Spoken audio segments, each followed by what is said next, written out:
Hello, Sir Paul. Kumusta po? Redmond Toys Raymond here. So, ito sir, testingin na natin sir yung unit na order nyo. The WE M4 RIS version 3 Airsoft Gas Blowback Rifle. Okay? So, ayan sir. So, this is a full metal Airsoft Gas Blowback Rifle from WE Taiwan. Okay? Ayan. Alright. So, ito yung magazine. Nakarga ko na rin na BB, ng 30 rounds na BB.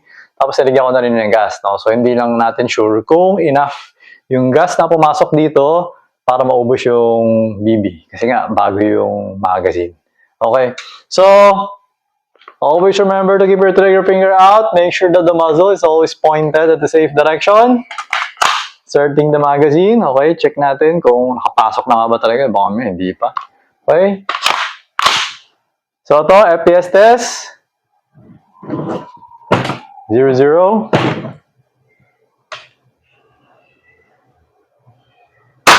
Okay, solid. 491.2.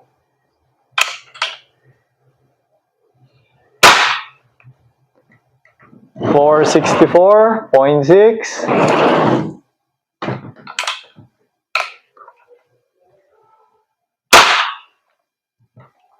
446.4. 431.3.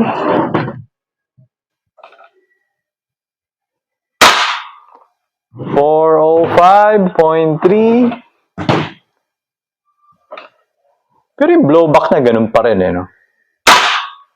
404.2. So yung blowback niya mabilis. Snappy, no? Pag kay WE. 401.8.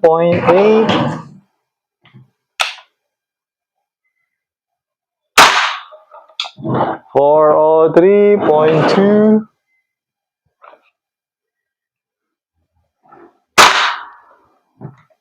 423.4. 387.2. Nangawit na ako. Okay, so 10 rounds na tayo sa FPS test. Okay, so meron pa tayong 20 shots. So ngayon, what we're going to do is we're going to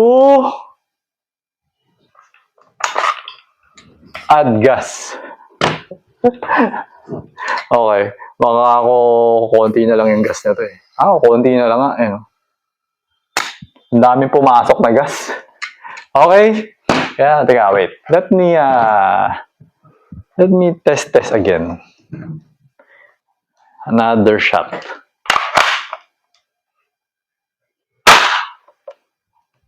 Okay. Kaya pala nag-387. Ayan, 415 ulit. Okay. So, we're going to test now the auto mode. Okay. So, burst mode. Ooh. Okay. Yan, as usual. Napakabilis. Ilan na lang yung bala na to? Hindi ko alam. Okay. Siguro dalawang burst mode pa to kaya.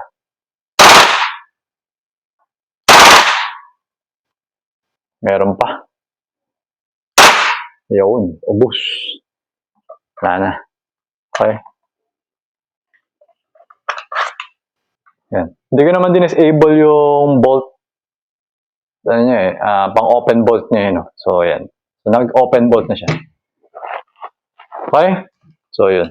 So, pull back, release, and switching back to semi-auto, hammer down. Okay? Pwede ito lagay sa safe. Yun. Pwede lagay sa safe. Yung version 3, pwede lagay sa safe eh. Yung version 2, hindi. Dapat hindi. Ewan ko bakit nalagyan ako ganyan. So, anyway, okay na tong unit mo, Sir Paul. So, pwede ko na siya i-pack sa wakas. Pa ko na siya, then kasama nung Shadow 2 orange na magazine. Then, dali ko na siya sa courier tomorrow. Okay? Para ma-process na yung delivery papunta sa inyo. Okay? So, ayun, Sir Paul. Thank you for your order. Until next transaction po, always remember to stay safe, stay great, be good, and be thankful always. God bless po, sir. Bye-bye.